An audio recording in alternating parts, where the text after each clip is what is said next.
এই ঘটনাটিকে বিভিন্ন খাতে প্রভাবিত করায় হীন প্রচেষ্টার অংশ হিসাবে বিএনপিকে জড়িয়ে নানান রকম সংবাদ প্রচারিত হচ্ছে, যা বিএনপির ভাবমূর্তি ক্ষুণ্ণ করছে বলে আমরা মনে করি।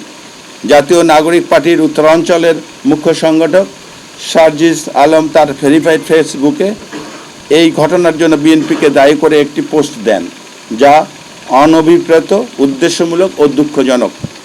এই ঘটনাটি নিছক ইজারাদার ও প্রশাসনের মধ্যকার বিষয়, যার সাথে রাজনৈতিক দল হিসাবে বিএনপির ন্যূনতম সংশ্লিষ্টতা নেই। বিএনপি একটি উদারপন্থী, জনকল্যাণমুখী, গণতান্ত্রিক রাজনৈতিক দল। এ দলের ইতিহাস এবং ঐতিহ্য আছে। এমতো অবস্থায় বিএনপি স্পষ্টভাবে বলতে চায়, দলের নাম ভাঙিয়ে কোনো ব্যক্তির অপকর্মের দায় বিএনপি নেবে না।